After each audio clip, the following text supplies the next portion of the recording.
But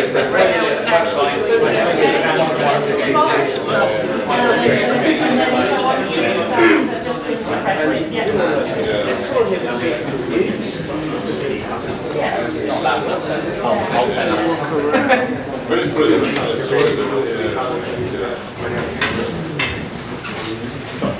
Hello, thank you everybody. This presentation is going to be slightly different, okay? My name is Mariangela Ferrario, I'm working in Lancaster University, and my colleague Wilson is the developer of can be here, so you're going to just to have like a user requirement perspective from me as a practitioner. What I'm going to present to you is linked to a project called Voice Review, and I'm going to describe what we've done in the first 3 months of the project in 2009, and with a combined knowledge of text analysis of 0 days between basically the 3 members of the team. So we really played with text. We had an academic approach to the task, and we brought our ideas into the wild with the general public. So,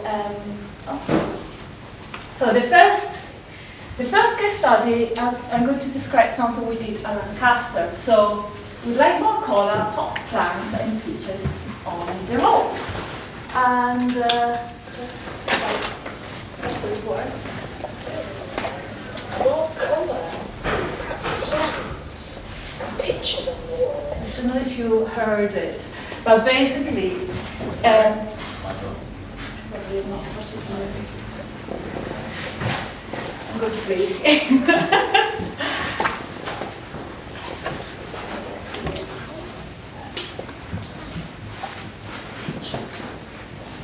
That's even quieter. It's even quieter. But basically you got the gist. There was a very strong accent, so the person said they would like more color, perhaps some plants and pictures on the walls.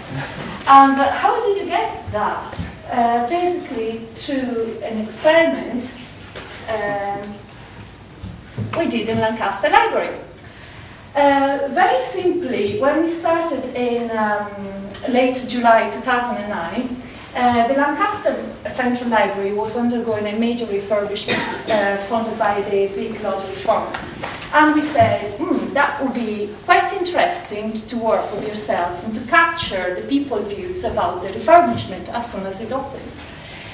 We had a complete blank canvas, and so what I did is actually this wheel that was meant to be here. What we actually did was, just 1 second, that's pretty much like the description of the Voice Review project. Bottom line, the main aim of the Voice Review project would be to collect people's views about the surrounding areas as soon as they had them, as soon as they observed them. And the idea behind the project is that you would collect pretty much the tacit knowledge inside the people's head right there, right now, okay, and through voice without the interface of the digit. Back to the Lancaster Library. This was a situation we met when we started the project. So we went to see the library, the state of refurbishment. And we were there the very, very day that the library opened to collect people's views. And the way we did the development of what form this capture would happen has been quite an interesting process. Nothing was defined, as we said. We basically sat with the library staff, with the management.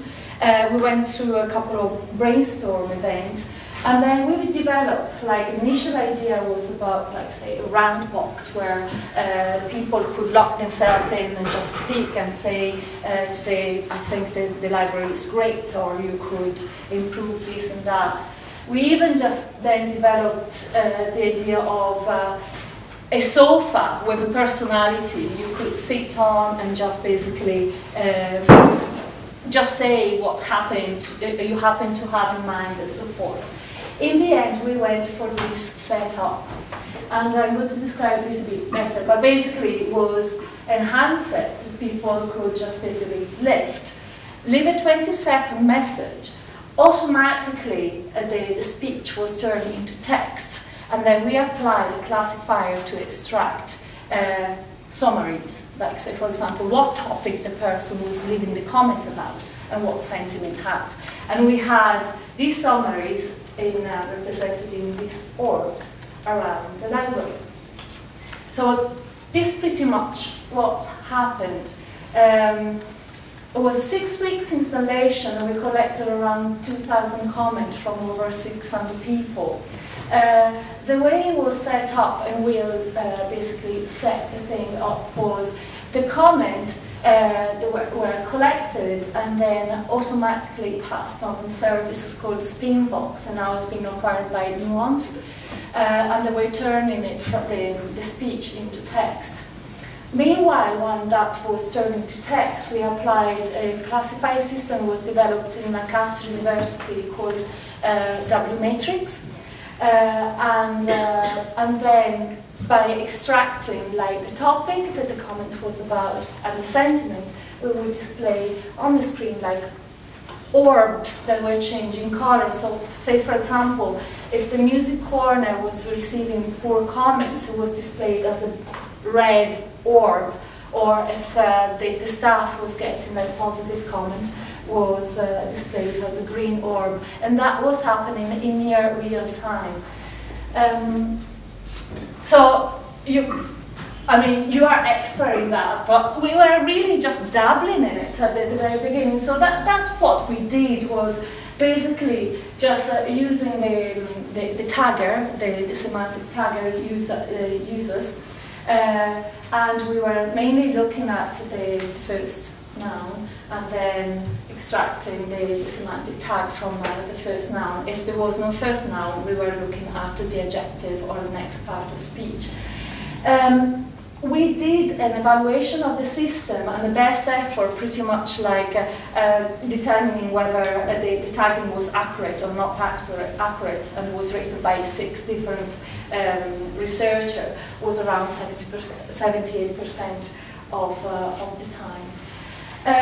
We did the sentiment analysis we used for the first 3 weeks was really basic. I was I'm actually I had 51%. It was just so basic, it's not even fun to talk about. What we were looking at, I don't know if you noticed in the tagging, there were some semantic tags that had a positive plus. So we were just looking at that, and we knew that it was very poor and rough.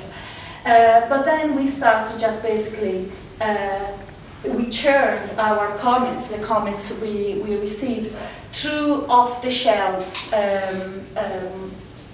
classifiers and tools, and including one that's been developed by a colleague of ours, Scott Piao, that is more a lexical rule-based system.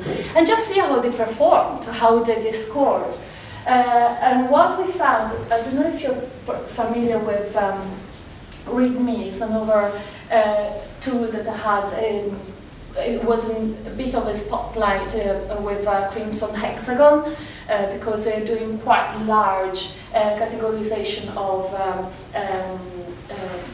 basically data coming from social media. And so we basically compared these different systems, so the manual system that was our gold standard with W-Matrix, with uClassify, the README, and the lexicon rule-based sentiments. And that was the score. And then since then, Sonora has improved its accuracy of 68%. An interesting thing we start doing is, I know that everybody talks about actionability,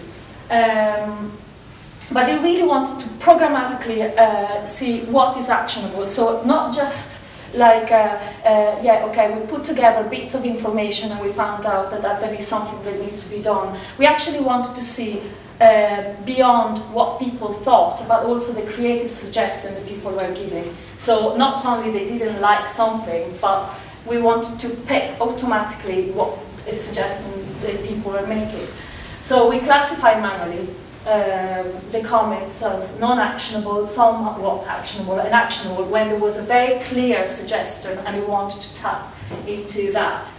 Then we use uClassify, and so we train machine learning in uClassify, and we just got, without doing any work on the uClassify, just picking up off the shelf, that it was a 76% of accuracy in the result.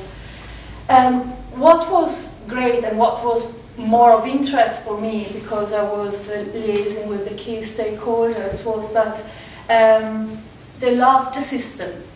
And they actually asked us to run more trials with them, and we couldn't do that because, of course, like we moved on. But what they found was that, and we had, like in the last meeting, there was the head of statistics in Lancaster City Council, that the automatic analysis pretty much almost perfectly matched the manual analysis that they were doing on the data they were collecting themselves. So there is plenty of scope for, I would say, a different way of a public consultation and providing real-time feedback that is not necessarily linked to the digit, but also to spoken text. So if you want a little bit more information, even the nitty-gritty of how the system was developed, we have 3 papers there. One is more general, another one is specific on the comparison between different systems for categorizing sentiment and actionability. And the other one is the experiment we did with Twitter data in the field of actionability. Second case study, this is this year at Future Everything. I don't know if you heard about it. It's a big festival of art and technology held in Manchester. It all started with our city experiment with one school in Manchester, where pretty much we developed an iPhone app where kids could go around the street and take pictures and then just have comments. The interesting bit we started exploring was associating similar comments and based on similarity of text. Once again, done very crudely, just basically looking at the theme of the comment and see how many themes the other comment was matching, and then suggesting similar comments, a similar picture on the base of that. And that system is called ViewKey. But what we did, and was interesting, was worked, and that especially we worked with a digital artist, and we did an installation where pretty much as soon as somebody was speaking their voice or texting in their views, they were automatically represented and plotted on the map of Manchester. I have here a video that the BBC shot during the, and if you bear with me, I'm going to play it, but we needed the volume to go up with it. Let's see what I can do with that. Okay. Volume at full on your left? Yeah, it should be.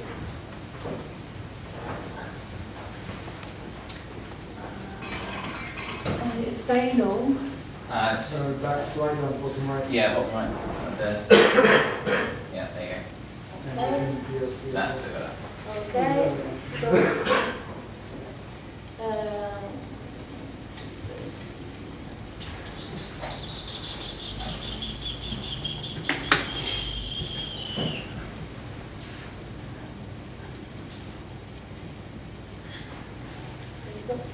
stuff happening over on the other side of Manchester. But before I go, I'm going to let the people I'm meeting know I'm on my way using a special service they've developed for their website. So if I type just leaving Victoria Baths, so here's my message from Victoria Baths, and it's worked. But Adam, how does it work? Well, your message, along with lots of other messages, has been sent to this system called Our City. Clever software developed by the University of Lancaster takes these individual comments and organises them. It's not all Coronation Street. I think that's one of my favourites. This one here says the Arndale shopping centre is rubbish, and the Arndale Centre is good. So not really controversial to me. Controversial, yeah. And what do the different colours mean? In this particular view, the different colours represent different places. In the other mode, comments are organised by theme. Some of them, like places, is green because there are more positive than negative comments. And others, like location and direction, are red because there are more negative than positive. Ethan, you were one of the first people to send a message using Our City. What did it say? Urbis is inspiring. Now, the Urbis is the big building in Manchester that holds the football museum, Yeah. is it right? Not all the messages are positive, are they? What do you think about the negative ones? Do you think they might put people off coming to Manchester? Yeah. So what would you say to somebody who's like, well, I'm not sure about that Manchester, now I've seen their messages? Say that somebody was just being a bit stupid. Yes. Just come anyway.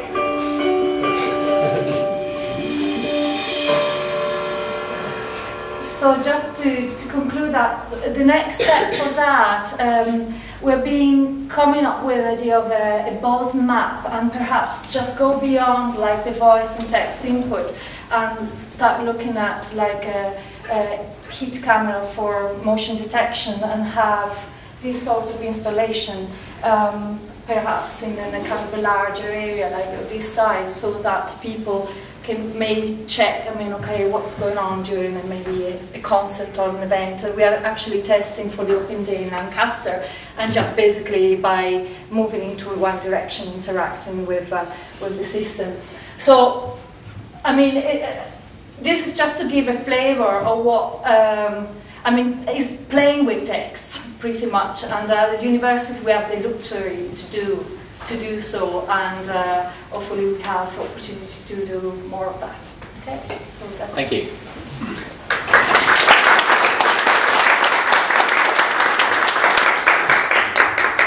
Are there any questions?